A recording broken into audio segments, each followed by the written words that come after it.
আলহামদুলিল্লাহ, যাবতীয় প্রশংসা এবং গুণগান একমাত্র মহিয়ান ও গরিয়ান আল্লাহ সুবহানাহু ওয়া তাআলার জন্যে, যে আল্লাহ সুবহানাহু ওয়া তাআলা নাজিল করেছেন মহাবিশ্বের এই মহাবিশ্বয় মহাগ্রন্থ আল কুরআনুল কারীম এবং প্রেরণ করেছেন সর্বকালের সর্বশ্রেষ্ঠ মানব মুহাম্মদুর রাসূলুল্লাহ সাল্লাল্লাহু আলাইহি ওয়াসাল্লামকে, যিনি আজকে আমাদেরকে সুস্থ রেখেছেন, সুস্থ শরীরে মসজিদে আসার তৌফিক দান করেছেন। সবাই শুকরিয়া আদায় করি, বলি আলহামদুলিল্লাহ। অগণিত অসংখ্য দরুদ এবং সালাত বর্ষিত হোক মহান আল্লাহ প্রেরিত সর্বশেষ নবী এবং চূড়ান্ত নবী, মানবতার মুক্তির দূত মুহাম্মদুর রাসূলুল্লাহ সাল্লাল্লাহু আলাইহি ওয়াসাল্লামের প্রতি। আমরা অন্তরের অন্তঃস্থান থেকে দরুদ পাঠ করি, আল্লাহুম্মা সাল্লি আলা মুহাম্মদ, আল্লাহুম্মা বারিক আলা মুহাম্মদ। সম্মানিত উপস্থিতি, আজকে আমাদের বাদ মাগরিব এই দিনী হালাকার সংক্ষিপ্ত সময়ের মধ্যে আলোচ্য বিষয় হচ্ছে সূরাতুল হুজুরাত এর মৌলিক শিক্ষা এবং বর্তমান প্রেক্ষাপট। আল্লাহ রাব্বুল আলামিন আমাদের প্রত্যেককে আলোচনা শুনে বুঝে আমল করার তৌফিক দান করুন, আমিন।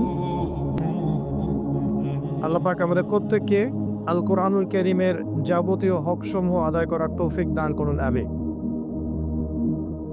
আপনারা জানেন আমরা একটা বৈশ্বিক সমস্যার মধ্যে আছি, তাই এখানে যারা উপস্থিত আছেন আপনাদের প্রতি নির্দেশনা আছে উপর থেকে যে সোশ্যাল ডিস্টেন্স মেনটেন করে বসবেন এবং স্বাস্থ্যবিধির যে নিয়ম কানুনগুলো আছে সবগুলো মেনে চলবেন। পবিত্রতা ঈমানের একটা অংশ, তো এভাবে পবিত্র থাকতে ইসলাম আমাদেরকে বাধা দেয়নি। এগুলোর সাথে ইসলামের কন্ট্রাডিকশন কিছু নাই। আমি রিকোয়েস্ট করেছিলাম যে কেউ কাইন্ডলি মোবাইল ফোনগুলো বের করবেন না, পিকচার তুলবেন না। এখানে আমি ফটো সেশন করতে আসিনি, আর কারো পারমিশন ছাড়া পিকচার তোলা একটা অপরাধ। এই সেলফোনগুলো এবং এই অনলাইনের যে বর্তমান প্রজন্ম, এটা আমাদের একটা সমস্যা সৃষ্টি করেছে। সেটা হলো আমরা প্রাইভেট লাইফ এবং পাবলিক লাইফের পার্থক্য ভুলে গেছি এখন। মানে আমাদের প্রাইভেট লাইফ কোনটা আর পাবলিক লাইফ কোনটা, ফেসবুকিং এটা ভুলিয়ে দিয়েছে আমাদের। খুব খেয়াল করে দেখবেন, যেটা প্রাইভেট লাইফের বিষয় সেটা আমরা পাবলিক করে দিচ্ছি। এটা একটা প্রাণীর সাথে শোভা পায়। এই প্রাণীর নাম হচ্ছে বানর। সে জানে না যে প্রাইভেট লাইফ এবং পাবলিক লাইফের পার্থক্য কিভাবে করতে হয়। এই জন্য আপনি দেখবেন সে পাবলিকলি সেক্স করে। বানর এবং কুকুর পাবলিকলি সেক্স করে। আজকে এই টেকনোলজিগুলো আমাদের অনেক উপকার করেছে, ঠিক আছে, কিন্তু আমাদের অনেক কমন সেন্সকে নষ্ট করেছে। স্ত্রীর সাথে ঘরে শুয়ে আছে, একটা সুন্দর পিকচার ছেড়ে দিলাম ফেসবুকে, লক্ষ লক্ষ মানুষ আমার স্ত্রীকে দেখলো ফ্রি অফ কস্ট। বিয়ে আমি করলাম আর আমার স্ত্রীকে ভোগ করবো হাজারটা যুবক। তো সেন্স অফ হিউমারটা নষ্ট হয়ে যাচ্ছে আমাদের। এটা কিন্তু অনলাইনের একটা খারাপ জিনিস। এটা তখন নষ্ট হবে না যদি এই জেনারেশন কোরআনের সাথে সম্পর্ক রাখে। আমরা যে সিচুয়েশনে এখন বাস করছি, এখানে স্বাস্থ্যবিধি মেনে চলার মধ্যে কোরআন সুন্নাহর কোনো বাধা আসলে নেই, বরং পবিত্রতার বিষয়টাকে ইসলাম উৎসাহিত করেছে। একটা বিষয়ে আবার খেয়ালও রাখতে হবে যে আল্লাহ ছাড়া অন্য কাউকে বেশি ভয় করা যাবে না।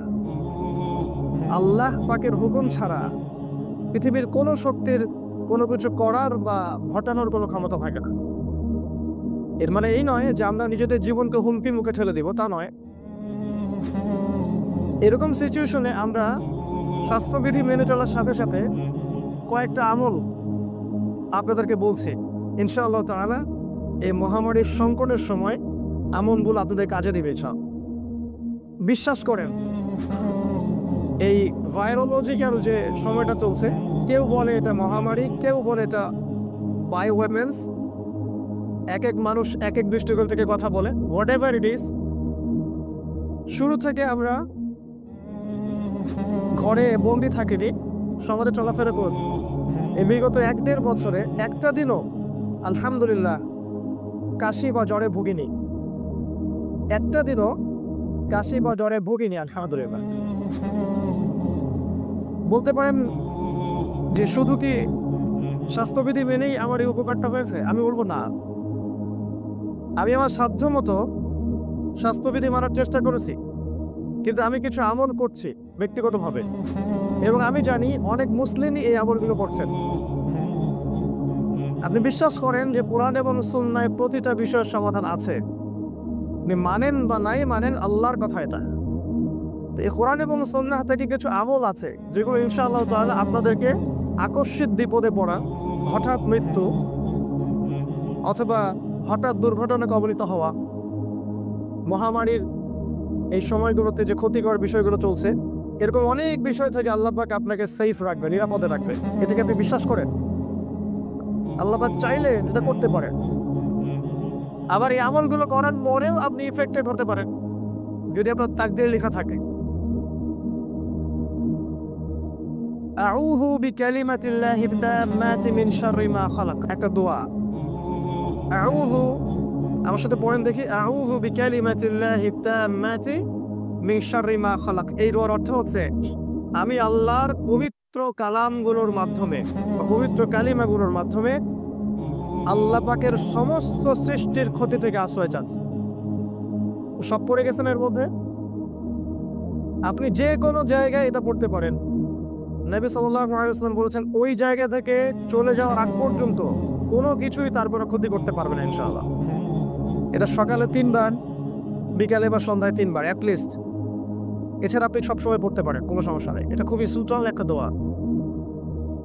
আরেকটা হচ্ছে বিসমিল্লাহিল্লাযী লা ইয়াদুররু মা'a ইসমিহি শাইউন ফিল আরদি ওয়ালা ফিস সামা' ওয়া হুয়াস সামিউল আলীম। বিসমিল্লাহিল্লাযী, আমি আল্লাহর নাম নিচ্ছি, যার নাম নিলে লা ইয়াদুররু, কোনো ক্ষতি করতে পারে না, শাইউন ফিল আরদি ওয়ালা ফিস সামা', এই জমিনের কোনো কিছু বা আসমানের কোনো কিছু, ওয়া হুয়াস সামিউল আলীম, তিনি সবকিছু শোনেন এবং সবকিছু জানেন। সকালে সন্ধ্যায় 3 বার 3 বার।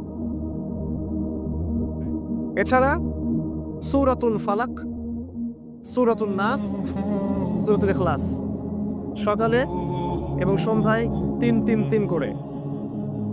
এছাড়া আয়াতুল কুরসি প্রত্যেক ফরজ নামাজে করে 1 বার করে, এবং ঘুমানোর সময়, ঘুমানোর আগে 1 বার। এছাড়া হচ্ছে সূরাতুল বাকারা এর শেষের 3টা আয়াত, লিল্লাহি মা ফিস সামাওয়াতি ওয়া মা ফিল আরদ, এখান থেকে ফানসুরনা আলাল কওমিল কাফিরিন পর্যন্ত মিনিমাম রাতের বেলা 1 বার। এগুলো কমন, এগুলো সবাই জানে। একটা বইয়ের নাম বলছি, হিসনুল মুসলিম। হিসনুল মুসলিম, এই বইয়ের মধ্যে সব দোয়াগুলো দেয়া আছে। এই দোয়াগুলো স্পেশালি আপনাকে এই ধরনের ক্ষতি থেকে বাঁচাবে ইনশাআল্লাহ। আরেকটা স্পেশাল আমল, এটা কোরআন এবং সুন্নাহয় সরাসরি দেয়া নাই, এটা সম্পূর্ণ আমার ইজতিহাদ। ইজতিহাদ মানে গবেষণা। গবেষণার একটা দলিল আছে। আল্লাহর রাসূল সাল্লাল্লাহু আলাইহি ওয়াসাল্লাম বলেছেন কিয়ামতের আগে মাসিহুদ দাজ্জালের ফিতনার চেয়ে বড় কোনো ফিতনা আসবে না। নবীজি বলেছেন সাল্লাল্লাহু আলাইহি ওয়াসাল্লাম, নবীর নাম শুনলে দরুদটা পড়বো ইনশাআল্লাহ। নবী সাল্লাল্লাহু আলাইহি ওয়াসাল্লাম বলেছেন যে কিয়ামতের আগ পর্যন্ত মাসিহুদ দাজ্জালের চেয়ে বড় কোনো ফিতনা আসবে না। এটি এত বড় ফিতনা যে প্রত্যেক নবী তার কওমকে এই দাজ্জাল সম্পর্কে সতর্ক করেছিলেন। এমনকি নূহ আলাইহিস সালাম পর্যন্ত তার সম্প্রদায়কে দাজ্জাল সম্পর্কে সতর্ক করেছিলেন। কিন্তু আমি তোমাদেরকে একটা আমল শিখিয়ে দিচ্ছি, এই আমলটা করলে দাজ্জাল যদি বেরো হয় ওই ব্যক্তির কোনো ক্ষতি করতে পারবে না ইনশাআল্লাহ। সেটা হলো সূরাতুল কাহফ এর প্রথম 10টা আয়াত, কোনো বর্ণনা আছে শেষের 10টা আয়াত, আবার কোনো বর্ণনা আছে প্রথম 3টা আয়াত। তো সবচেয়ে সেফ হচ্ছে প্রথম 10 শেষের 10, 20টা আয়াত। এই 20টা আয়াত যদি আপনি মুখস্থ করেন ইনশাআল্লাহ তাআলা, আপনার জীবন দশায় যদি মাসিহুদ দাজ্জাল মানুষের রূপে বের হয় ইনশাআল্লাহ আপনার কোনো ক্ষতি করতে পারবে। এছাড়া কোনো উপায় নাই, দাজ্জাল থেকে বাঁচার অন্য কোনো উপায় বলে যাওয়া হয়নি।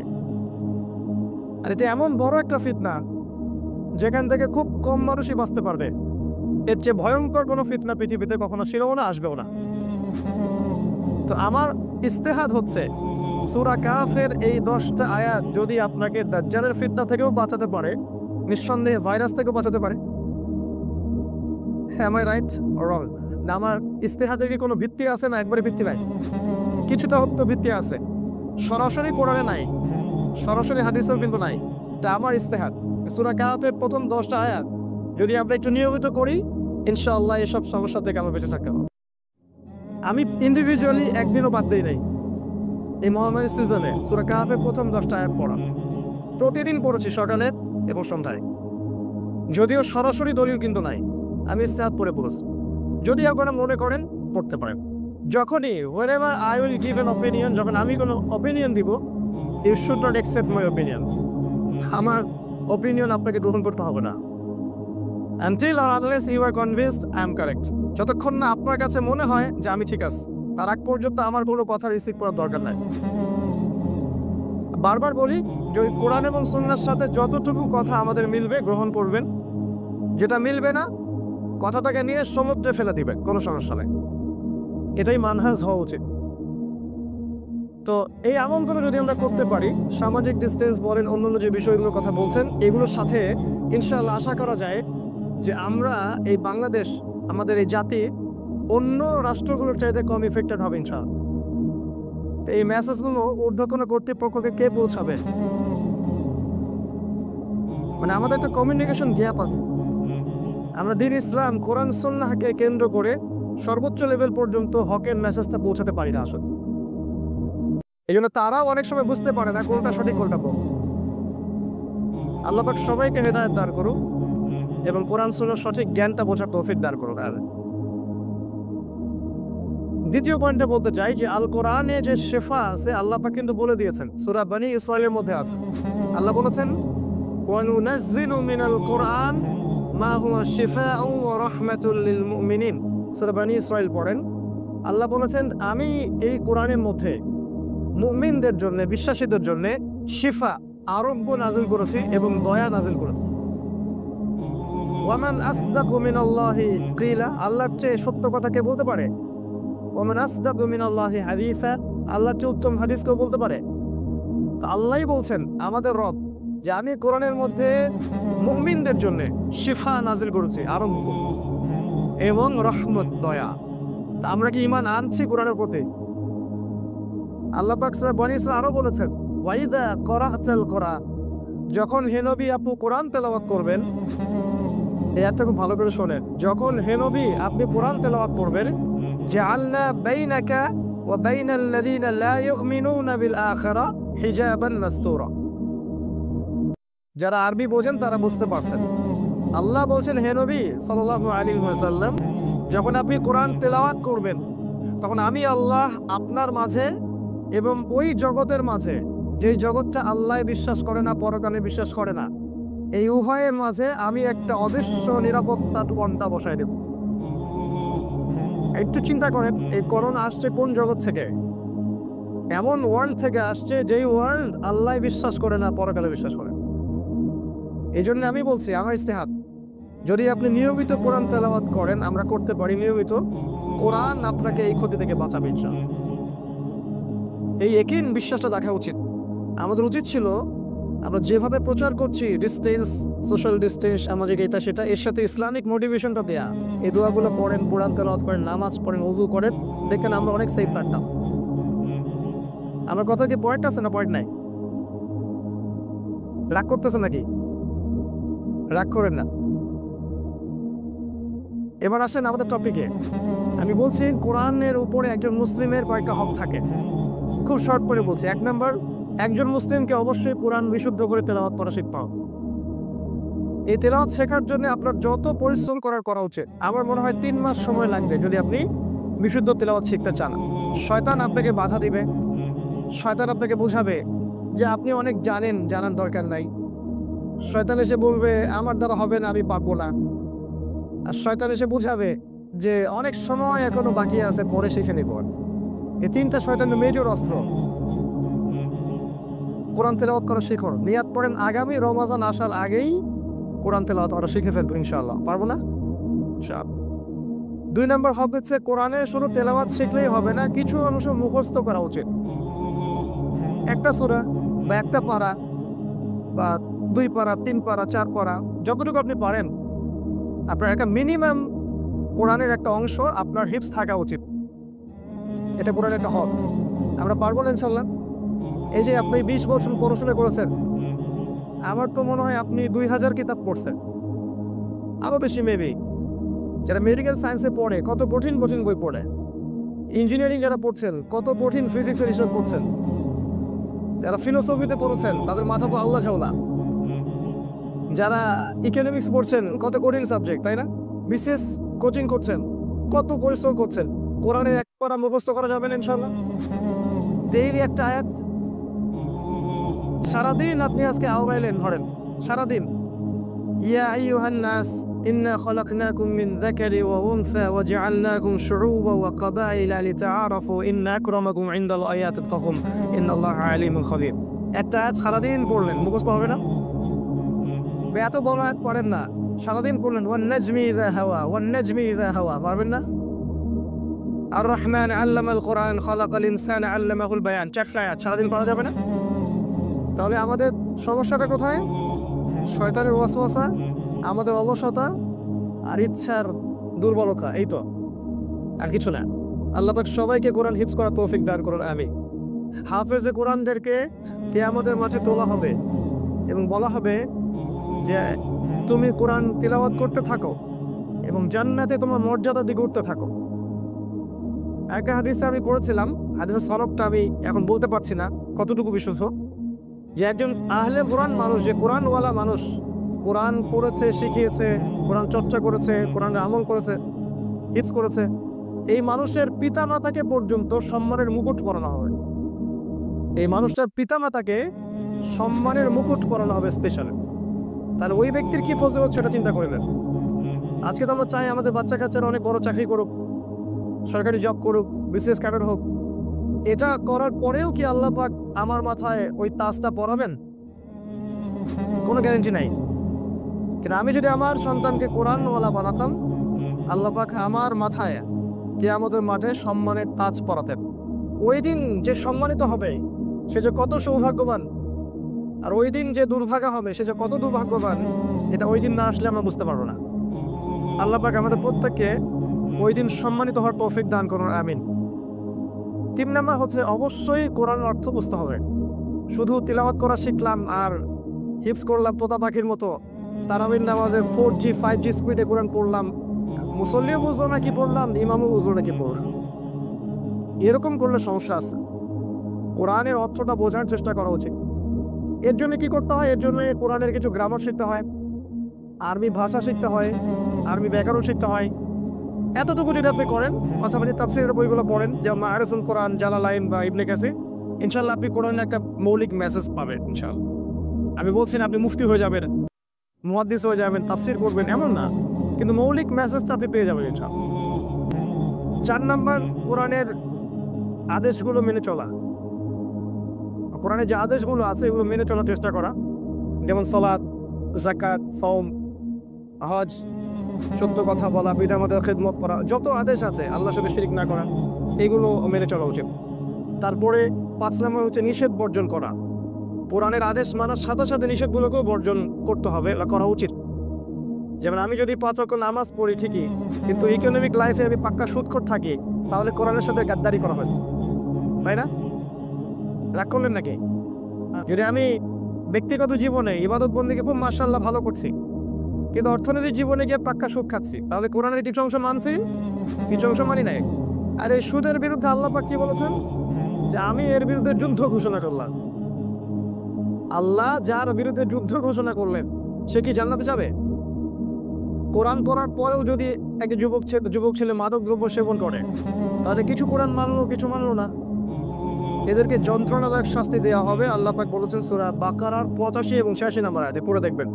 আল্লাহ বলেছেন আফাতুমিনুনা বিবাদিল কিতাব ওয়া তাকফুরুনা বিবাদ। তবে কি তোমরা কোরআনের কিছু অংশকে মানো আর কিছু অংশকে মানো না? فمن يفعل ذلك فما جزاء من يفعل ذلك إلا خزي في الحياة الدنيا।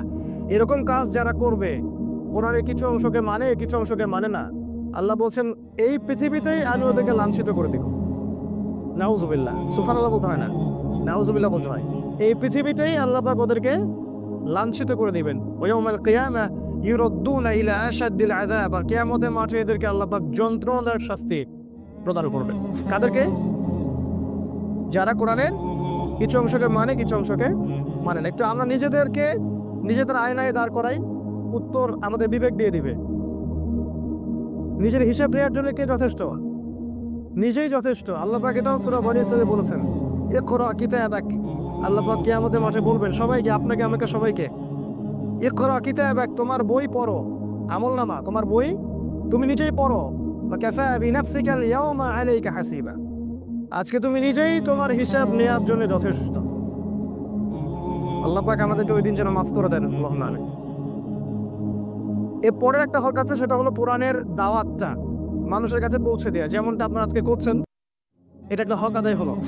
এই দাওয়াতটা পৌঁছে দেওয়ার জন্য কোনো সেক্টরিয়াল ডিভিশন দরকার নাই।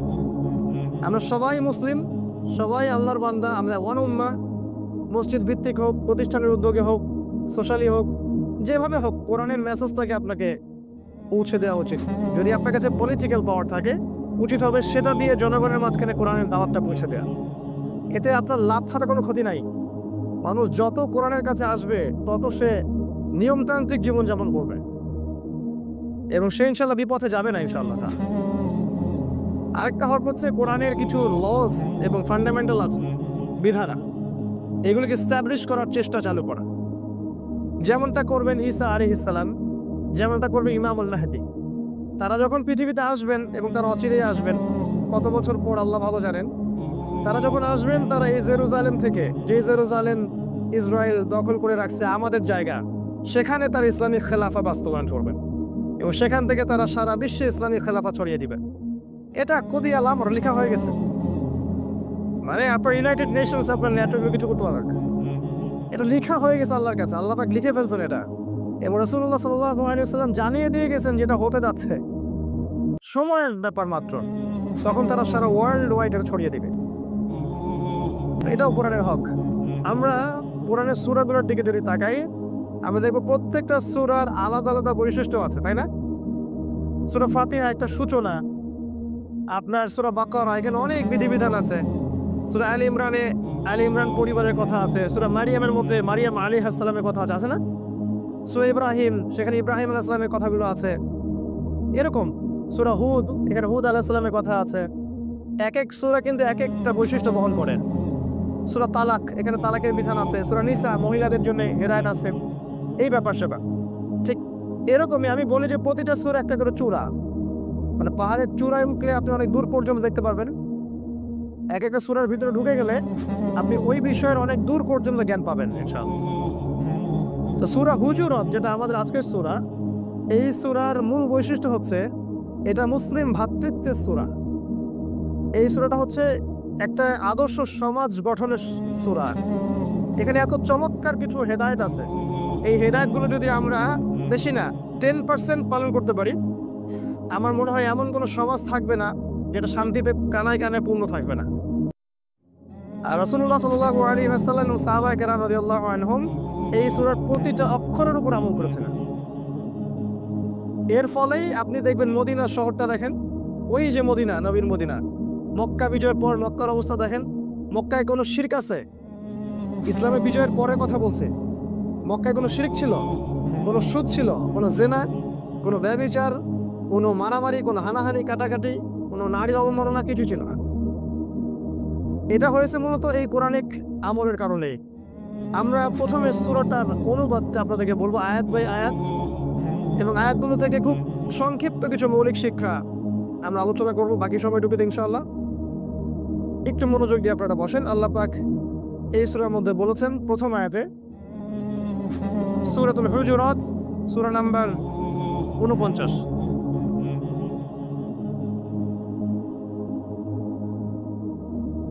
আউযু বিল্লাহি মিনাশ শাইতানির রাজিম।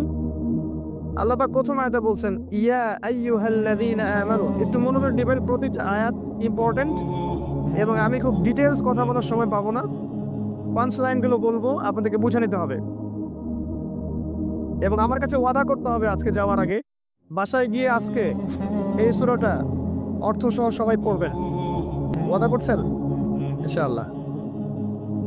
আল্লাহ পাক বলছেন ইয়া আইয়ুহাল্লাযীনা আমানু, শোনেন আল্লাহ বলছেন, এটা আমার কথা না, এটা মুহাম্মদ সাল্লাল্লাহু আলাইহি ওয়াসাল্লামের কথা না, এটা আল্লাহর কথা, যে আল্লাহর কাছে আমাদেরকে ফিরে যেতে হবে, যে আল্লাহর হাতে আমাদের জীবন, যে আল্লাহর হাতে আমাদের মরণ, যে আল্লাহর হাতে আমাদের সবকিছু, তার এক হুকুমে সবকিছু হয়ে যায়, ওই আল্লাহ কথা বলছেন। আর রাসূলুল্লাহ সাল্লাল্লাহু আলাইহি ওয়াসাল্লাম তিনি এটা তার কথা আমাদের কাছে পৌঁছে দিয়েছেন, তাই তো? আল্লাহ বলছেন ইয়া আইয়ুহাল্লাযীনা আমানু, হে মুমিনগণ, তোমরা যারা ঈমান এনেছো, ঈমানদারদেরকে আল্লাহ পাক বলছেন, কি বলছেন? লা তুকদ্দিমু, তোমরা অগ্রগামী হইও না, আগ বেরো না, বাইনা ইয়াদাইল্লাহি ওয়া রাসূলিহি, আল্লাহ এবং তার রাসূলের সামনে। হে মুমিনগণ, তোমরা আল্লাহ এবং তার রাসূলের সামনে অগ্রগামী হইও না, আগ বেরো না। ওয়াত্তাকুল্লাহ, আল্লাহকে তোমরা ভয় করো। ইন্নাল্লাহা সামিউন আলিম, নিশ্চয়ই আল্লাহ পাক প্রত্যেকটা বিষয় শোনেন এবং জানেন। কোরআনের কথাগুলো স্পষ্ট না? কয়েকটা পয়েন্ট আল্লাহ বলেছেন হে ঈমানদারগণ। কারা ঈমানদার? ঈমানদারের সংজ্ঞা জানতে হলে আপনাকে হাদিসে জিবরিল যেতে হবে। হাদিসে জিবরিল মানে হচ্ছে জিবরাইল আলাইহিস সালাম ইতিহাসে, হিউম্যান হিস্ট্রিতে মাত্র একবার মানুষের রূপ ধরে পাবলিক প্লেসে এসেছিলেন, যখন নবী সাল্লাল্লাহু আলাইহি ওয়াসাল্লাম মসজিদে বসেছিলেন আর সাহাবীরা এইভাবে তাকে ঘিরে ধরেছিলেন। এরকম একটা সময়ে জিবরাইল আলাইহিস সালাম মানুষের রূপ ধরে মসজিদে এসেছেন। সহিহ মুসলিমের 9 নম্বর হাদিস, মিশকাতের 2 নম্বর মেবি হাদিসটা। তিনি আসলেন, এসে রাসূলের এই হাঁটুর সাথে হাঁটু লাগিয়ে দিয়ে বসলেন, আর সবাই অবাক হয়ে তাকায় আছে তার দিক, যে এটা আবার কোন মানুষ, ধবধবা সাদা পোশাক, কালো চুল, মাশাআল্লাহ খুব হ্যান্ডসাম, এবং তাকে দেখে মনে হচ্ছে না যে তিনি সফর করে আসছেন, মনে হচ্ছে আকাশ থেকে টুপ করে পড়লো মানুষটা। তো সবাই অবজার্ভ করছে, তিনি আসলেন, বসলেন, এসে বললেন নবীকে ইয়া মুহাম্মদ, হে মুহাম্মদ সাল্লাল্লাহু আলাইহি ওয়াসাল্লাম, আখবিরনি আনিল ইসলাম, আমাকে ইসলাম সম্পর্কে বলেন। তো নবী সাল্লাল্লাহু আলাইহি ওয়াসাল্লাম বললেন ইসলাম হচ্ছে আল্লাহ ছাড়া কারো ইবাদত করবে না, মানে সাক্ষ্য দিবে যে আল্লাহ ছাড়া কোনো ইলাহ নেই এবং আমি হচ্ছি আল্লাহর রাসূল, সালাত কায়েম করবে, যাকাত দিবে, তারপর কি সামর্থ্য থাকলে হজ করবে এবং রমাদান মাসে সওম রাখবে। তো এই সংজ্ঞাটা শুনে এসে বলছে সাদাক্ত, আপনি সত্য বলেছেন। সাহাবীরা অবাক হয়ে গেলেন, যে প্রশ্ন করছে সে আবার সত্যায়ন করছে। আবার দ্বিতীয় প্রশ্ন করলেন আখবিরনি আনিল ঈমান, ঈমান কাকে বলে আমাকে বলেন, যেটা আমাদের টপিক, ঈমান কাকে বলে? নবীজি বলেন আল ঈমান, ঈমান হচ্ছে আন তুমিনা বিল্লাহ, তুমি বিশ্বাস করলে এক আল্লাহর প্রতি, ওয়া মালাইকাতিহি, তার ফেরেশতাগণের প্রতি, ওয়া কুতুবিহি, তার কিতাব সমূহের প্রতি, ওয়া রুসুলিহি, তার রাসূলগণের প্রতি, ওয়াল ইয়াউমিল আখির, পরকালের জীবনের প্রতি, এবং 6 নম্বর হচ্ছে ওয়াল কদরি খায়রিহি ওয়া শাররিহি, তাকদীরের ভালো এবং মন্দের প্রতি। এই 6টা বিষয়ের প্রতি তুমি বিশ্বাস করবে, তখন তুমি মুমিন। ঈমানের ডেফিনিশন জানতে পারলাম আমরা। তো উনি আমার বলছেন সাদাত, সত্য বলেছেন আপনি। এরপরে তিনি আবার প্রশ্ন করলেন যে আখবিরনি আনিল ইহসান, আমাকে ইহসান সম্পর্কে বলেন, ইহসান কি জিনিস? নবীজি বলেন আল ইহসান হচ্ছে আন তা'বুদাল্লাহা কাআন্নাকা তারাহ ওয়া ইল্লাম তাকুন তারাহ ফাইন্নাহু ইয়ারাক। ইহসান হচ্ছে তুমি এমন ভাবে আল্লাহর ইবাদত করবে যেন তুমি আল্লাহকে সচক্ষে দেখছো, আর যদি তুমি আল্লাহকে দেখতে না পাও তাহলে বুঝে নিবে আল্লাহ তোমাকে ঠিকই দেখছেন। এই কনসিয়াসনেসের নাম হচ্ছে ইহসান। সে বলল সাদাত, আপনি সত্য বলেছেন। 4 নম্বর প্রশ্ন তিনি আবার করলেন যে কিয়ামত কবে হবে? কিয়ামত কবে হবে মানে দিনের মৌলিক বিষয়গুলোর মধ্যে শেষ জামানার জ্ঞান অর্জন করাটাও দরকার আছে, তাই না? প্রশ্ন কিয়ামত কবে হবে? নবীজি বলছেন মাল মাসউলু আনহা বিআ'লামা মিনাস সাইল, প্রশ্নকারীর চেয়ে উত্তরদাতা বেশি জানে না। মানে কবে কিয়ামত হবে আমরা তো কেউ জানি না। তারপর তিনি আবার 5 নম্বর প্রশ্ন করছেন যে আখবিরনি আন আমাতিহা, কিছু এই যে আলামত বলে দেন দেখি। নবীজি বললেন 2টা আলামত বললেন। একটা হচ্ছে ওয়ান তারাল খুফাতাল আওরাতাল আলাতা রিয়া আশ-শাই ইয়াতাতাওয়ালুনা ফিল বুনিয়ান, যখন তুমি দেখবে সমাজের সবচেয়ে দরিদ্র, হত দরিদ্র, রাখাল টাইপের মানুষ, গায়ে জামা নাই, পায়ে স্যান্ডেল নাই, এরা উঁচু উঁচু বিল্ডিং নির্মাণের প্রতিযোগিতা করছে, তখন তুমি কিয়ামতের অপেক্ষা করো। আপনি কি এই দৃশ্যগুলো দেখতে পান এখন? আজকে থেকে 100 বছর আগে পেতেন? তারপরে কিছু মানুষের মনে হয় কিয়ামত আসতে এখন লক্ষাধিক বছর বাকি আছে। লেট দেম স্লিপ, ওদেরকে ঘুমাতে দেন। We are not sleeping anymore, আমরা ঘুমাচ্ছি না এখন আর। তারপরে নবীজি আরেকটা আলামত বললেন যে ওয়ান তালিদাল আমাতু রাব্বাতুহা, যখন দেখবে দাসী তার মনিবকে জন্ম দিচ্ছে, দাসী তার মনিবকে জন্ম দিচ্ছে। এর ব্যাখ্যা আজকে আমাকে জিজ্ঞেস করেন, অনেক সময় চলে যাবে। এই হাদিসটাকে বলা হয় হাদিসে জিবরিল। এরপরে এই ব্যক্তি উঠে চলে গেলেন, আর অনেকক্ষণ নবী সাল্লাল্লাহু আলাইহি ওয়াসাল্লাম চুপ করে বসে থাকলেন, সাহাবীরাও চুপ করে বসে থাকলেন, কোনো শব্দ নাই। এরপরে নবী সাল্লাল্লাহু আলাইহি ওয়াসাল্লাম নিজেই বলছেন, ইয়া ওমর, হে ওমর, ওমর ইবনে খাত্তাব, আতাদরি মানিস সাইল, তুমি কি জানো যে এই প্রশ্নকারী ব্যক্তি কে ছিল? ওমর ইবনে খাত্তাব তিনি বলছেন, আল্লাহু ওয়া রাসূলুহু আ'লাম, আল্লাহ এবং তার রাসূল ভালো জানেন। এবার নবীজি বলছেন, ইন্নাহু জিবরিল, এই ব্যক্তি ছিল কে? জিবরাইল আলাইহিস সালাম। আতাকুম ইউআল্লিমুকুম দীনাকুম, তিনি এসেছিলেন তোমাদেরকে তোমাদের দিন শেখাতে। আমরা দিনের কয়টা প্রশ্ন করছে? বেসিক 4টা।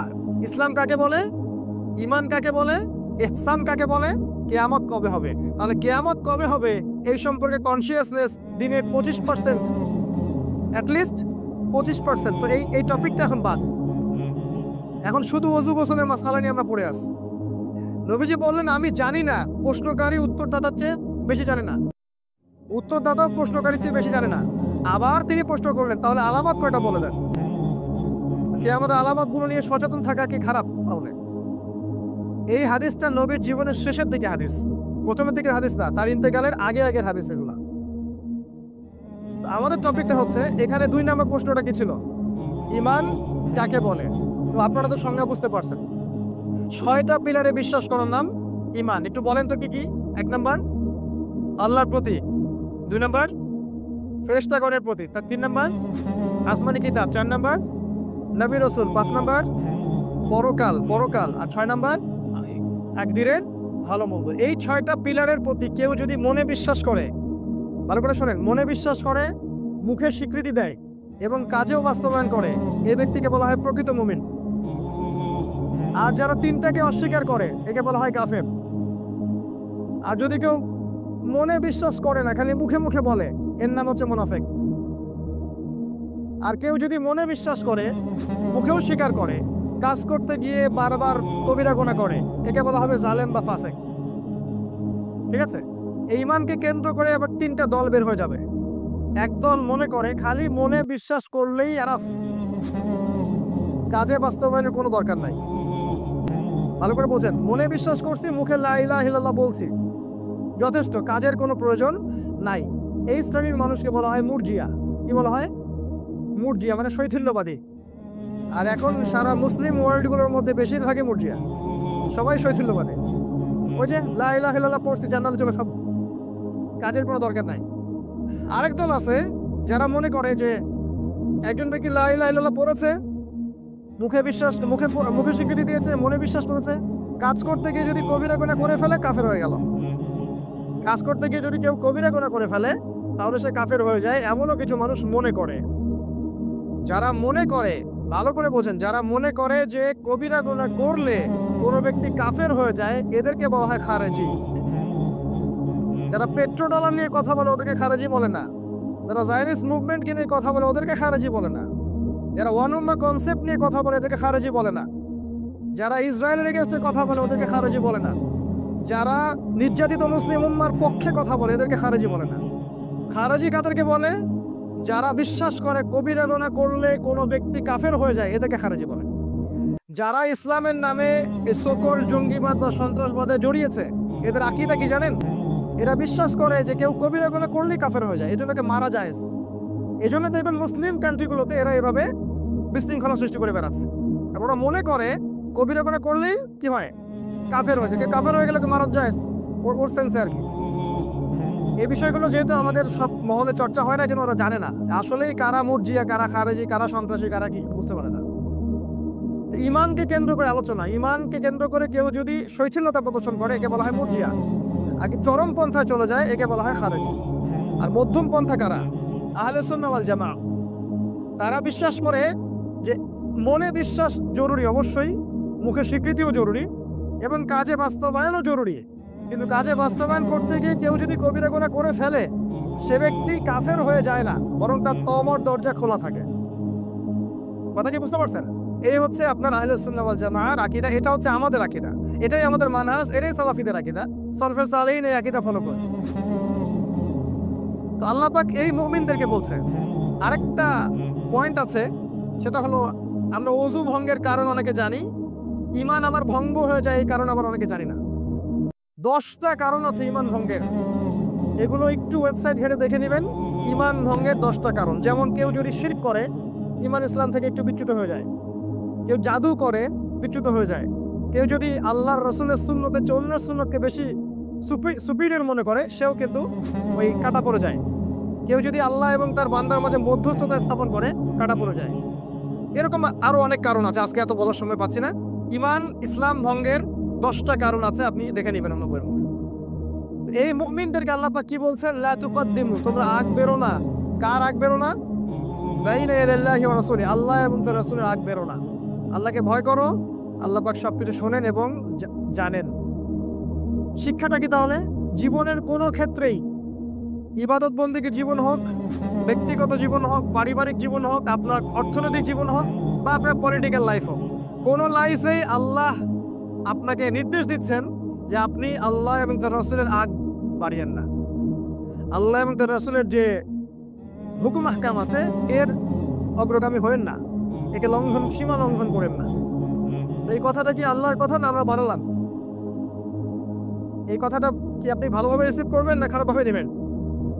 আল্লাহ নাসিহা করছেন আপনাকে, আল্লাহ এবং তার রাসূলের আগ বেরো না, আল্লাহকে ভয় করো। ওয়াত্তাকুল্লাহ ইন্নাল্লাহা সামিউন আলিম। আল্লাহ পাক দ্বিতীয় আয়াতে বলছেন, ইয়া আইয়ুহাল্লাযীনা আমানু, খুব ভালো করে শুনেন, হে মুমিনগণ। ঈমানের সংজ্ঞা তো বুঝলেন।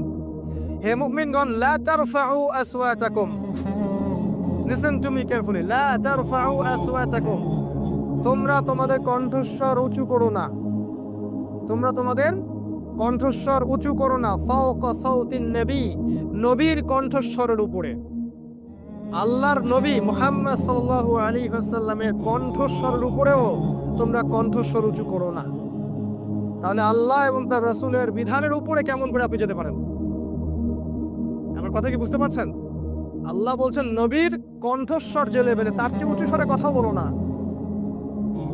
তাহলে কিভাবে আমরা আল্লাহ তার রাসূলকে অগ্রাহ্য করতে পারি? তাদেরকে বাদ দিয়ে অন্য ইবাদত করতে পারি, তাদের সুন্নাহ বাদ দিয়ে অন্য সুন্নাহ ফলো করতে পারি, তাদের কনস্টিটিউশন বাদ দিয়ে আমরা অন্য লস কিভাবে ফলো করতে পারি? তারপরেও কেমন করে আমরা মুসলিম থাকতে পারি বা মুমিন থাকতে পারি? আল্লাহ বলছেন ওয়ালা তাজহারু লাহ, জোরে কথা বলো না। তাজহারু লাহ মানে জোরে কথা বলো না। বিল কওলি কাজাহরি বা'দিকুম লিবা'দ, তোমরা একে অপরের সাথে যেমন করে জোরে কথা বলো, এভাবে নবীর সামনে জোরে কথা পর্যন্ত বলবে না। কি হবে তাহলে? আন তাহবাতু আমালুকুম ওয়া আনতুম লা তাশউরুন, তোমাদের সমস্ত আমল ধ্বংস হয়ে যাবে, তোমরা বুঝতেও পারবে না।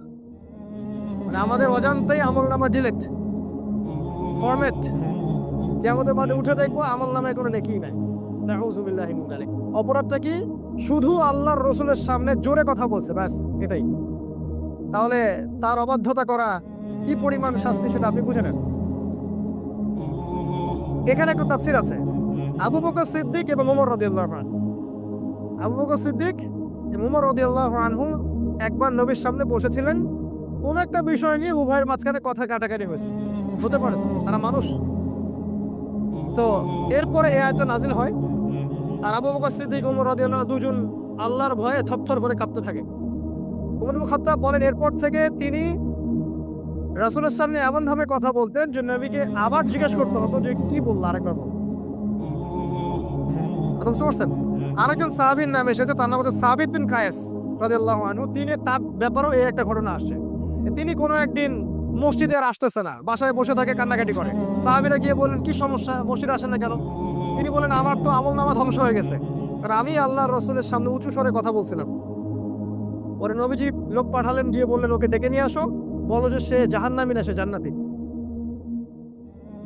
এই সাহাবী মৃত্যুবরণ করেছেন ইয়ামামার যুদ্ধে, ইয়ামামা মুসাইলামা কাযযাবের সাথে যে যুদ্ধ, এই যুদ্ধে। আল্লাহ পাক তাকে জান্নাতুল ফিরদৌস দান করুন, আমিন। এরপর আল্লাহ পাক বলছেন ইন্নাল্লাযীনা ইয়াগুদ্দুনা আসওয়াতাহুম ইনদা রাসূলিল্লাহ, যারা আল্লাহর রাসূলের নিকটে এসে তাদের গলার ভয়েসটাকে নিচু করে রাখে, উলাইকা আল্লাযীনা ইমতাহানাল্লাহু কুলুবাহুম লিত্তাকওয়া, এরাই সেই সব ব্যক্তি যাদের কলবটাকে আল্লাহ পাক তাকওয়ার জন্য পরীক্ষিত করে ফেলছেন। মানে কলবগুলোকে আল্লাহ পাক চুজ করছেন, এদের কলবে আল্লাহ পাক তাকওয়া দিয়ে দিয়েছেন। কাদেরকে? যারা আল্লাহর রাসূলের সামনে নিচু স্বরে কথা বলে এদেরকে। তার মানে সেই প্রত্যেক ব্যক্তি যারা আল্লাহ এবং তার রাসূলের বিধানের আনুগত্য করে, নিঃসন্দেহে তাদেরকে আল্লাহ পাক তাকওয়া দিয়ে দিবেন। আর সেই প্রতিটা ব্যক্তি যারা আল্লাহ এবং তার রাসূলের বিধানকে লঙ্ঘন করছে, আল্লাহ পাক তাদের অন্তরে তাকওয়া দিবেন না। আল্লাহ পাক বলছেন আরো আছে ওদের পুরস্কার, লাহুম মাগফিরাহ, ওদের জন্য আছে পুরো ক্ষমা, ওয়া আজরুন আযীম, এবং মহান পুরস্কার। আল্লাহ পাক এর পরের আয়াতে বলছেন ইন্নাল্লাযীনা ইউনাদুনাকা মিন ওয়ারাইল হুজুরাত, হে নবী তোমাকে যারা হুজুরাতের পিছন দিক থেকে ডাকছিল, হুজরা মানে হচ্ছে নবীর যে কক্ষগুলো ছিল, ছোট ছোট কক্ষগুলোকে কি বলে? হুজরা। এর বহু বচন হুজুরাত। এই হুজুরাতের আড়াল থেকে যারা তোমাকে উচ্চ স্বরে ডাকছিল, আকসারুহুম লা ইয়াকিলুন, এদের বেশিরভাগের কোনো আকল নাই।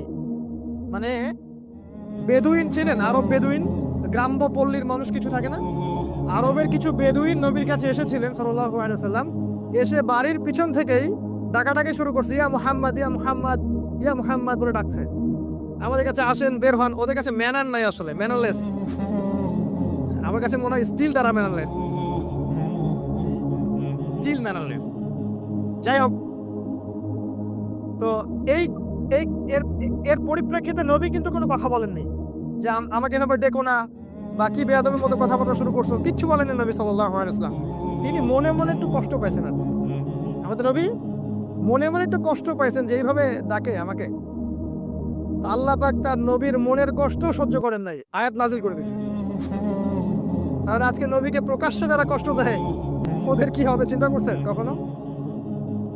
আল্লাহ পাক বলছেন ওয়ালাউ আন্নাহুম সাবারু, যদি ওরা সবর করত, লাকানা খায়রাল লাহুম হাত্তা তাখরুজা ইলাইহিম লাকানা খায়রাল লাহুম, যতক্ষণ তুমি ওদের কাছে বের হয়ে আসো এই পর্যন্ত ওরা যদি সবর করত, এটা ওদের জন্য উত্তম হতো।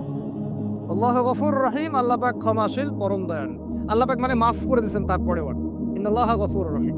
তাহলে আমরা একটা আদব শিখলাম, নবী সাল্লাল্লাহু আলাইহি ওয়াসাল্লামের ক্ষেত্রে আমাদের গলার ভয়েস, আমাদের আনুগত্য কত মানে আত্মসমর্পণকারী লেভেলে হওয়া উচিত, আমরা একটা বুঝতে পারলাম। যদি করতে পারি আমরা পাবো ক্ষমা এবং আজরুন আযীম, মহান পুরস্কার।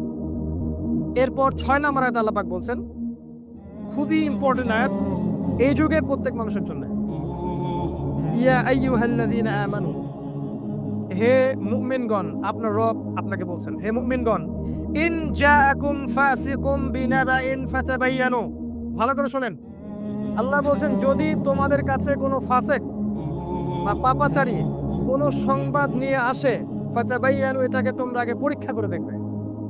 কথাটাকে বিশ্বাস করবে না, আগেই কথাটাকে আগে পরীক্ষা করে দেখবে। কেন? আন তুসিবু কওমান বিজাহালা, ওই কথাটা শুনে তোমরা জাহেলিয়াত অজ্ঞতাবশত কোনো কওমের ক্ষতি করে ফেলতে পারো। ফাতুসবিহু আলা মা ফাআলতুম নাদিবিন, এরপর তোমরা যা করেছো এর কর্মের কারণে তোমরা অনুতপ্ত হয়ে থাকবে। আল্লাহ একটা মৌলিক মেসেজ দিচ্ছেন যে কোনো ফাসেক পাপাচারী যদি কোনো খবর নিয়ে আসে, আগে বিশ্বাস করো না, খবরটাকে যাচাই বাছাই করে দেবে। আমরা বলি যে বিবিসি থেকে কোনো কিছু প্রচার করা হলে আগে বিশ্বাস করার দরকার নাই, যাচাই বাছাই করেন। সিএনএন থেকে প্রচার হলে যাচাই বাছাই করেন। পশ্চিমা মিডিয়াগুলো যেগুলো প্রচার করছে যাচাই বাছাই করেন। ওরা ঢালাওভাবে মুসলিমদেরকে যা বলছে, মুসলিমরা আসলে তা নয়। আমরা শান্তিকামী জাতি, আমরা স্থিতিশীল জাতি, আমরা সমৃদ্ধ জাতি, আমরা রাজকীয় জাতি। আমরাই সেই জাতি যারা এই ওয়ার্ল্ডকে শাসন করেছি দীর্ঘদিন ধরে। আমরা মৌলবাদী নই, জঙ্গি সন্ত্রাসী নই, আমরা আত্মসমর্পণকারী শান্তিকামী মুসলিম। ওরা যা প্রচার করছে এগুলোকে ঢালাওভাবে বিশ্বাস করার দরকার নাই। ইন জাআকুম ফাসিকুম বিনাবা ফাতাবায়ানু, তোমরা পরীক্ষা করে দেখো। একজন বললো যে ইরাকে সাদ্দাম হোসেনের কাছে পারমাণবিক অস্ত্র আছে, বাস বিশ্বাস করে ফেললাম। পরে দেখলো কোনো অস্ত্রই নাই। এদিকে এই যুদ্ধে লাখ লাখ মানুষ মারা গেল। এই মিডিয়ার জগতে খুব খেয়াল রাখবেন, যত মিডিয়া আছে প্রচার করছে সংবাদগুলোকে অবশ্যই কোরআন সুন্নাহ এবং বিশ্বস্ত মিডিয়া, বিশ্বস্ত উৎস থেকে যাচাই বাছাই করে দেখবেন। অন্ধভাবে কাউকে বিশ্বাস করবেন না, স্পেশালি সে যদি ফাসেক হয়ে থাকে।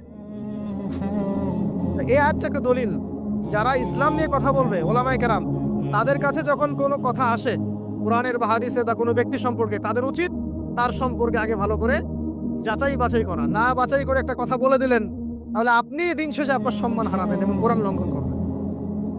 এগুলো সমস্যা আমাদের উম্মার। এই আয়াতের উপর আল্লাহ পাক আমাদেরকে আমল করার তৌফিক দান করুন, আমিন। ওয়ালামু, আল্লাহ বলছেন জেনে রাখো, আন্না ফীকুম রাসূলুল্লাহ, তোমাদের মাঝে আল্লাহর রাসূল এখনো উপস্থিত আছেন। এটা ওই যুগের কথা, আর এখন আমাদের মাঝে আল্লাহর রাসূলের সুন্নাহ উপস্থিত আছে। লাউ ইউতিউকুম ফি কাসীরিন মিনাল আমর লাআনিতুম, আল্লাহর রাসূল যদি বেশিরভাগ বিষয়ে তোমাদের মত নেওয়া শুরু করেন তাহলে তোমরাই ক্ষতিগ্রস্ত হবে। আল্লাহর রাসূল যদি বেশিরভাগ বিষয়ে তোমাদের মত নেওয়া শুরু করেন তাহলে তোমরাই ক্ষতিগ্রস্ত বেশি হয়ে যাবে।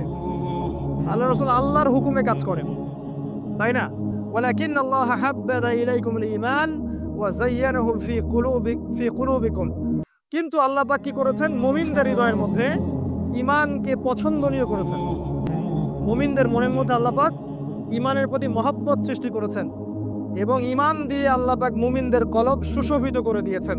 ওয়া কাররাহা ইলাইকুমুল কুফরা ওয়াল ফুসুক ওয়াল ইসয়ান, মুমিনদের অন্তরে আল্লাহ পাক এই যে ফাসেকি, সীমালঙ্ঘন এবং কুফরি, এগুলোর প্রতি ঘৃণা সৃষ্টি করেছেন।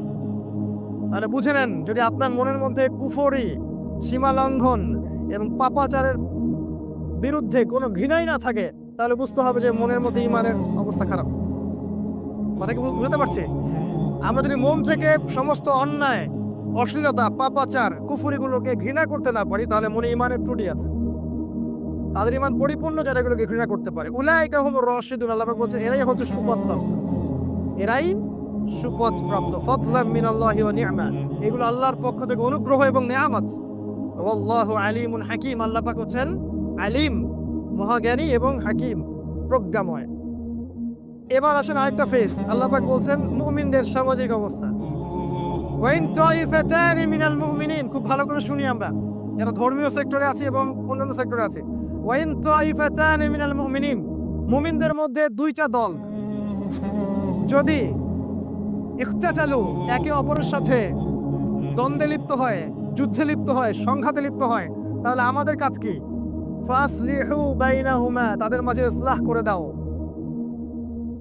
আল্লাহ বলছেন যদি মুমিনদের মাঝে এরকম দুইটা দল একে অপরের সাথে লড়াই করে, সংঘাত করে, বা কি বলবো, কলিউশন লিপ্ত হয়, আমাদের দায়িত্ব হচ্ছে উভয়ের মাঝখানে ইসলাহ সংশোধন করে দেয়া।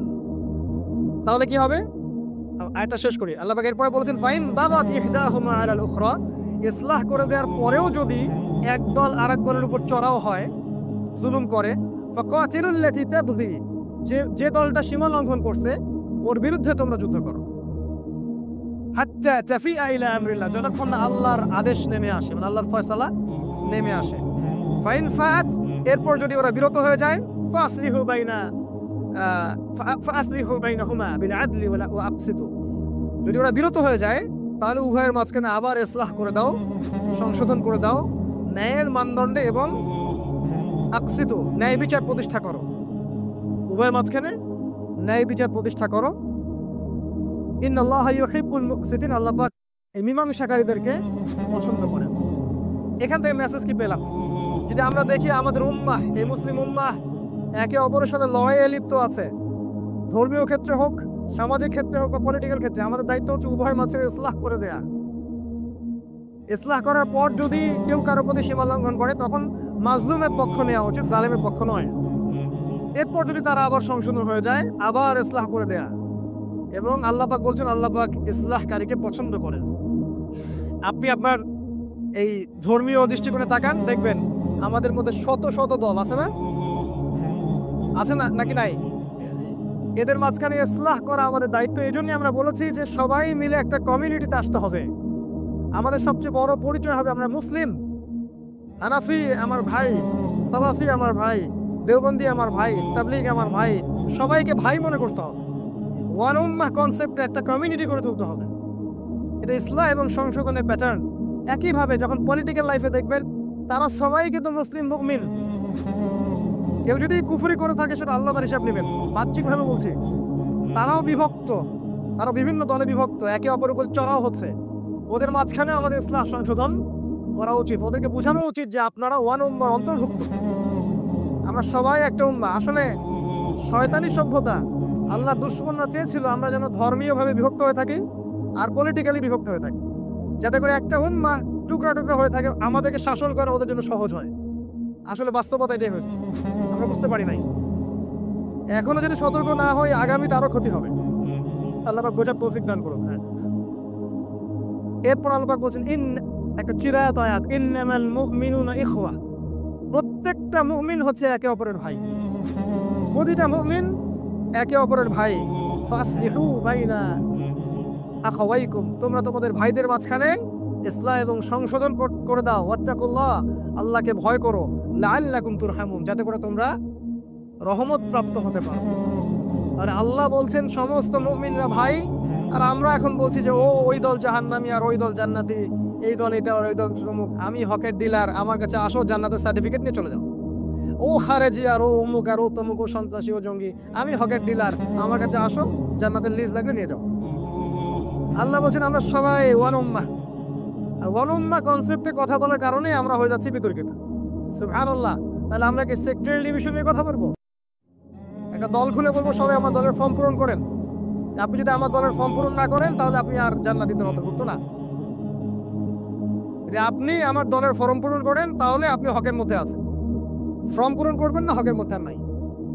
এই কনসেপ্টে ভাই আমি বিশ্বাসী না। যদি কেউ বিশ্বাসী হয় সেটা তার চিন্তা, সে তার চিন্তা লালন করুক। Let them do whatever they want, তাদেরকে করতে দেন তারা যেটা চায়। আর আমরা আমাদের যে মানহাজ বা যে তরিকা বা যে মতবাদ ফলো করছি এটাকে আমাদেরকে করতে দেন। আমরা তো তাদের মতবাদে লাঙল চালাতে যাই নাই। যদি এটাতে সে এগ্রি নাও করে তো লিভ আস অ্যালোন, আমাদেরকে একা ছেড়ে দেন, আমরা আমাদের মতো কাজ করতে থাকি। আমাদের চেষ্টা থাকবে প্রতিটা মুসলিম যেন একটা প্ল্যাটফর্মে আসে, এই চেষ্টা করে। এর জন্য নতুন কোনো দল খোলার দরকার নেই, দরকার মনের পরিবর্তন, যে ও আমার ভাই, বাস এনাফ, দ্যাটস অল। আপনার আমরা দেখেছি, দুঃখের সাথে বলছি যে আমরা দেখেছি একটা জামাত ছিল, সেখানে 1000 লোক ছিল, পরে দেখা গেল সেখান থেকে মসজিদ ভাঙলো। হ্যাঁ, ফরজ ওয়াজিব নিয়ে কিন্তু মসজিদ ভাঙে গেল, মুস্তাহাব মাসআলা নিয়ে মসজিদ ভাঙছে, ভেঙে আরেকটা মসজিদ করছে। তারপরে আবার 1 কিলোর পরে আরেকটা মসজিদ, তারপরে আরেকটা মসজিদ, একটা রাস্তাতে 5টা মসজিদ। শুনলাম ওই প্রথম মসজিদটাই ছিল প্রথম আদি মসজিদ, বাকিগুলো ভেঙে ভেঙে হয়েছে। এরা মাশাআল্লাহ দিন কায়েম করে ফেলছে নাকি? এরা হকের চূড়ান্ত মানদণ্ড। এদেরকে দিয়ে উম্মার কোনো কল্যাণ নাই। আসলে সময়ের স্রোতে, ইতিহাসের স্রোতে এরা হারায় যাবে, এবং যারা সত্যিকার অর্থে উম্মাকে ইউনাইটেড করার চেষ্টা করবে ইনশাআল্লাহ এরা সাস্টেইন করবে ইনশাআল্লাহ। আল্লাহ পাক আমাদেরকে ভাই বলেছেন। আর এবার আল্লাহ পাক কি বলছেন শুনুন, ইয়া আইয়ুহাল্লাযীনা আমানু, হে মুমিনগণ, লা ইয়াসখর, খুব ভালো করে শুনুন, লা ইয়াসখর কওমুম মিন কওম, কোন কওম যেন অন্য কোন কওমকে, কোন কওম অন্য কোন কওমকে যেন তুচ্ছ তাচ্ছিল্য না করে। আসা আন ইয়াকুনু খায়রাম মিনহুম, হতে পারে যাকে তুচ্ছ করা হচ্ছে, যাকে উপহাস করা হচ্ছে, ওই কওম এই কওমের চেয়ে অনেক বেশি উত্তম। ওয়ালা নিসাউম মিন নিসা আসা আন ইয়াকুননা খায়রাম মিনহুন্না, কোন মহিলাদের দল যেন অন্য কোন মহিলাদের দলকে তুচ্ছ তাচ্ছিল্য না করে। আসা আন ইয়াকুননা খায়রাম মিনহুন্না, হতে পারে ওই দল যাদেরকে তুচ্ছ করা হচ্ছে, আন্ডারস্টিমেট করা হচ্ছে, ওরাই এদের চেয়ে বেশি উত্তম। আল্লাহ বলছেন ওয়ালা তালমিজু আনফুসাকুম, ওয়ালা তালমিজু আনফুসাকুম, তোমরা একে অপরকে দোষারোপ করো না। ওয়ালা তানাবাজু বিল আলকাব, একে অপরকে মন্দ নামে ডেকো না। আল্লাহর কথা, আমাদের ভয় করা উচিত। তোমরা একে অপরকে দোষারোপ করো না, একে অপরকে মন্দ নামে ডেকো না। বিসাল ইসমুল ফুসুকু বাদাল ঈমান, ঈমান আনার পরে এরকম কাজটা হচ্ছে একটা ফাসিকি কাজ, নিকৃষ্ট একটা ফাসিকি কাজ। ওয়া মান লাম ইয়াতুব, যে ব্যক্তি এই কাজ থেকে তওবা করবে না, ফাউলাইকা হুমুজ জালিমুন, তারা হচ্ছে জালেম। তারা যে জালেম কে বললো? আল্লাহ বললেন। তাহলে এই আয়াতে আল্লাহ পাক বলছেন আমরা যেন নিজেদেরকে নিয়ে আত্ম অহমিকায় না ভুগি, যে আমি সুপিরিয়র আর সে হচ্ছে নরকের কীট, নর্দমার কীট, এইসব কথা যেন আমরা না বলি। আমি একদম হকের ডিলার আর তারা এই যে খাওয়ার, এরা সন্ত্রাসী, ওর উম্মার আবর্জনা, এরা জাহেল, এরা জ্ঞান পাপী, এইসব কথা আমরা যেন না বলি। আসা ইয়াকুনু খায়রাম মিনহুম, হতে পারে সেই ব্যক্তি তোমাদের চেয়ে বেশি উত্তম। ওয়ালা তানাবাযু বিল আলকাব, মন্দ নামে টাইটেল দিয়ে ডেকো না। বি'সাল ইসমুল ফুসুকু বা'দাল ঈমান, ঈমান আনার পর এটা ফাসাকি কাজ, নিকৃষ্ট ফাসাকি কাজ। ওয়া মান লাম ইয়াতুব, যে ব্যক্তি এগুলো থেকে তওবা করে না, ফাউলাইকা হুমুজ যালিমুন, সে ব্যক্তি জালেম। আল্লাহ পাক আরো বলছেন তার পরের আয়াতে, ইয়া আইয়ুহাল্লাযীনা আমানু, হে মুমিনগণ, ইজতানিবু কাসীরাম মিনাজ যন, ভালো করে শুনেন, ইজতানিবু কাসীরাম মিনাজ যন, এই জেনারেশনের সবচেয়ে বড় সমস্যা, বাঙালি জাতির, বাঙালি মুসলিম জাতির সবচেয়ে বড় সমস্যা। ইজতানিবু কাসীরাম মিনাজ যন, তোমরা বেশি বেশি ধারণা করা থেকে বিরত থাকো, বেশি বেশি ধারণা করা থেকে বিরত থাকো। ইন্না বা'দাজ যন্নি ইসম, বেশ অনেক ধারণা আছে যেগুলো হচ্ছে পাপ। সব ধারণা সঠিক না, অনেক ধারণা হচ্ছে পাপ। ওয়ালা তাজাসসু, তোমরা এই যে গোয়েন্দাগিরি করতে যাও না, মানে হচ্ছে তোমাদের ভাইয়ের দোষ ত্রুটি গোপনে অন্বেষণ করতে যাও না। ওয়ালা ইয়াগতাব বা'দুকুম বা'দা, একে অপরকে গীবত করো না। গীবত তো বুঝি, দোষ চর্চা করো না। আইয়ুহিব্বু আহাদুকুম, তোমাদের মধ্যে কেউ কি পছন্দ করবে আইয়াকুলা লাহমা আখিহি মাইতান, তোমাদের কোনো মৃত ভাইয়ের গোশত ভক্ষণ করতে? ফাকারিহতুমুহু, তোমরা তো এটাকে নিঃসন্দেহে অপছন্দ করবে। ওয়াত্তাকুল্লাহ, আল্লাহকে ভয় করো। ইন্নাল্লাহা তাওয়াবুর রহিম, নিশ্চয় আল্লাহ পাক তওবাকারী, তওবা কবুলকারী এবং অতিশয় দয়াময়। আল্লাহ ইয়াতে বলেছেন বেশি বেশি ধারণা করো না। অনেক ধারণা, এগুলো হচ্ছে পাপ, ঠিক না ধারণাগুলা। আর একে অপরের পিছনে দোষ খুঁজে বেরো না। এই অনলাইন মানে কি একে অপরের দোষ খুঁজে বের করা। এই আলেমের কি হয়েছে, ওই কি ওখানে বক্তব্য দিয়েছে, একটা বক্তব্যের পুরোটা শুনে বলবে হ্যাঁ এই 55 মিনিটে কি একটা ভুল পাইছে, মাশাআল্লাহ। আপনি ইমাম আবু হানিফাকে যদি এখানে দাঁড় করায় দেন এবং রেকর্ড করতে থাকেন তার বক্তব্য, এই রেকর্ডিং সিস্টেমের মধ্য দিয়ে, তার মুখ থেকে কি কোনো স্লিপ অফ টাং বের হতে পারে না? দু একটা কথা এদিক করে যেতে পারে না? ওইটা ফাইন্ড আউট করে বলবে এই যে এ বাতিল, এই যে ভুল বলছে, এর আসলে জ্ঞান নাই, এ খারেজি, পাপী, জ্ঞান পাপী। ওকে ফাইন, আপনি একটা বক্তব্য দেন না 1 ঘন্টার, আমরা রেকর্ড করি, তারপর দেখি আপনি কত বেটার দিতে পারেন। আপনি দেন না। মানুষ তো বুঝতেই পারতেছে সবকিছু কি হচ্ছে এখন। আরো দেখবেন খেয়াল করে যে যদি দেখে কারো প্রোফাইল খুব পরিষ্কার, তার পরিবারের দোষ ধরা শুরু করবে। দেখবে একজন আলেমের সবকিছু প্রোফাইল মাশাআল্লাহ সুন্দর, এবার দেখবো পরিবারের কি অবস্থা আছে। মানে বিতর্কিত করতেই হবে আর কি।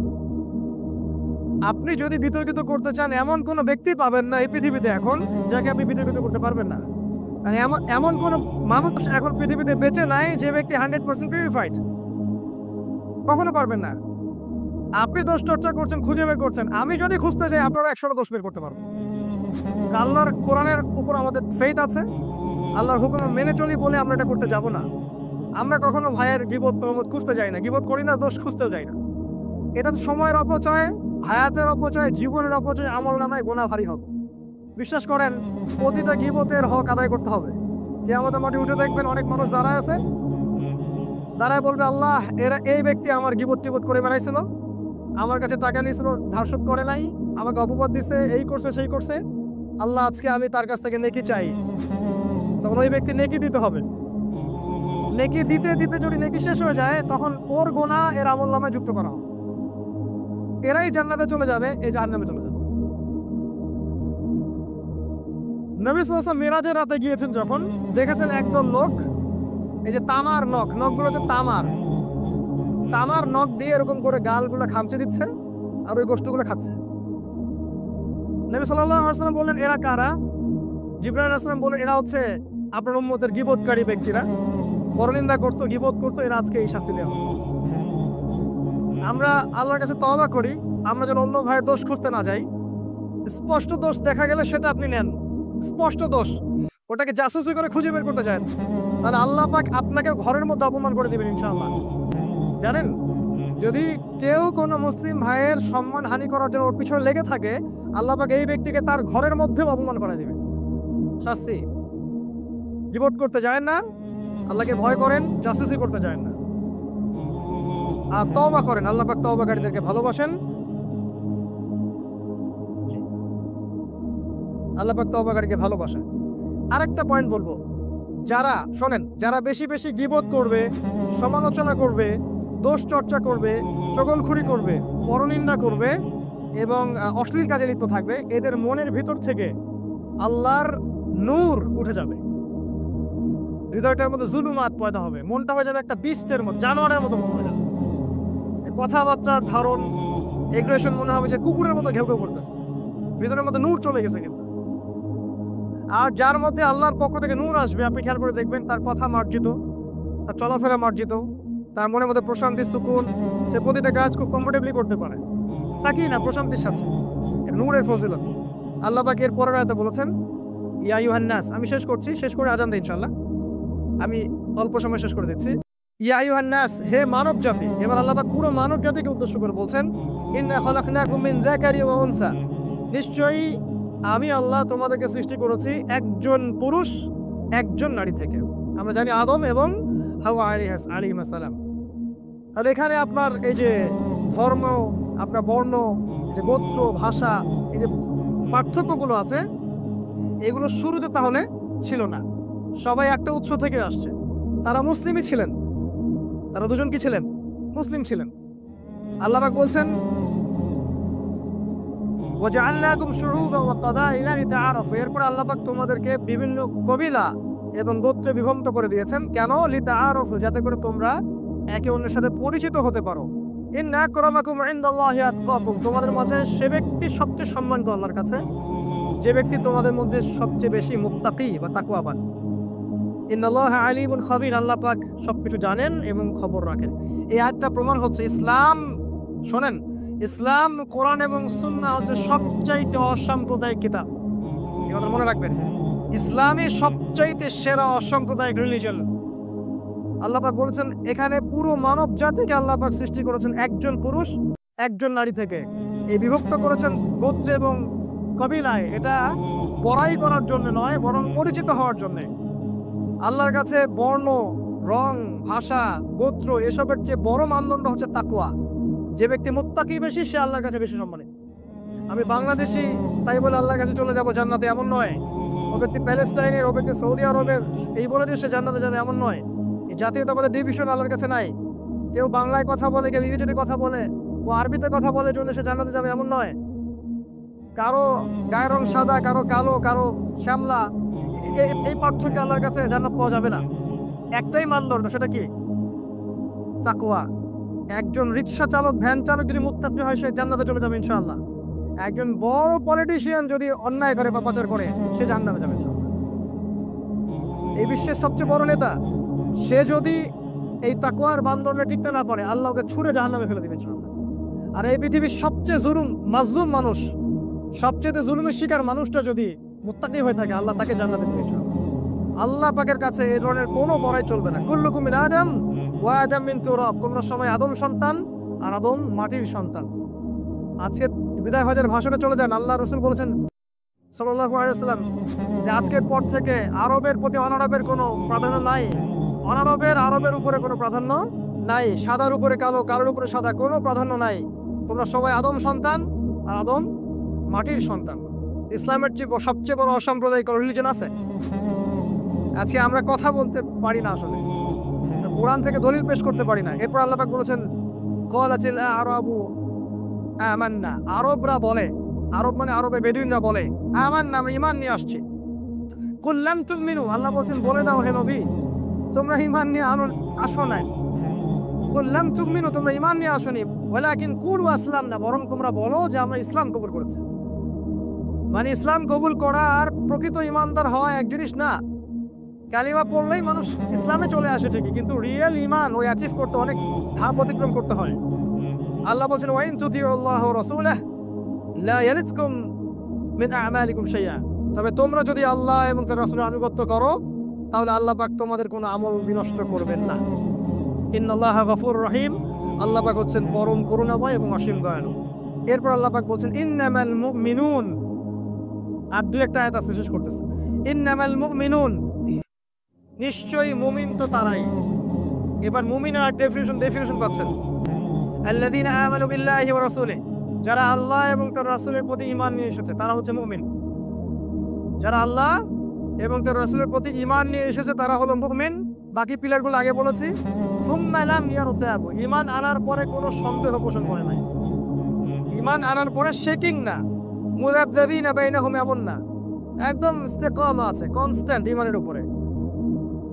আল্লাহ এবং তার রাসূলের প্রতি ঈমান এনে তারা ইস্তেকামার মধ্যে আছে, তারা শেকিং না, নড়ে চড়ে যাচ্ছে না। ওয়ালাম সুম্মা লাম ইয়ারতাবু, সন্দেহ পোষণ করে না। আর কি করে?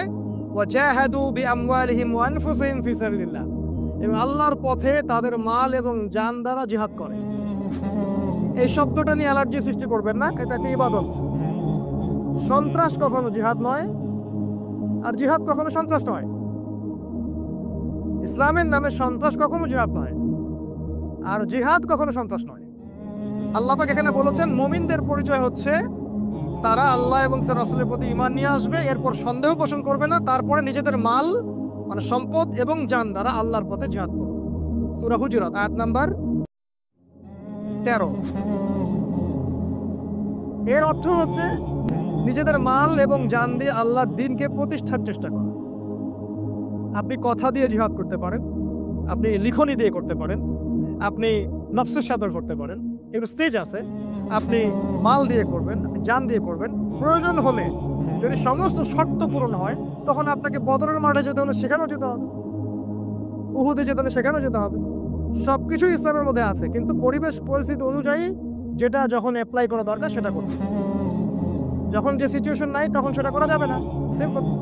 এসবের জন্য একটা ইমারা লাগবে, আমির লাগবে, স্টেট লাগবে, সার্বভৌমত্ব লাগবে, আপনার ক্ষমতা লাগবে, সবকিছু দরকার আছে। এটার সবচেয়ে ভালো ব্যাখ্যা হচ্ছে রাসূল সাল্লাল্লাহু আলাইহি ওয়াসাল্লামের সিরাত। নবীর জীবনী পড়ে দেখেন তিনি কিভাবে দাওয়াত এবং জিহাদের মধ্য দিয়ে ইসলাম কায়েম করেছেন। ওটাই সুন্নাহ, অন্য কিছু সুন্নাহ নয়। এই হলো বিষয়। আর একটা বিষয় হচ্ছে যে ঈমান আনার পরে সন্দেহ তারা পোষণ করবে না। ঈমান আনার পরে আর সন্দেহের অবকাশ নাই, তারা এইভাবে আল্লাহর পথে কাজ করতে থাকবে। আল্লাহ পাক এর পরে দুটো আয়াতে বলে শেষ করছে। আল্লাহ পাক বলেছেন কুল আতুআল্লিমুনাল্লাহা বিদীনিকুম, হে মুমিনরা, মুসলিমরা, তোমরা কি আল্লাহকে তার দ্বীন শেখাতে চাও? তোমরা কি আল্লাহকে তার দ্বীন শেখাতে চাও? ওয়াল্লাহু ইয়া'লামু মা ফিস সামাওয়াতি ওয়া মা ফিল আরদ, আল্লাহ পাক নিজেই তো আসমান এবং জমিনের সমস্ত জ্ঞান রাখেন। আর আল্লাহকে তোমরা তার দ্বীনের ব্যাখ্যা শেখাতে চাও?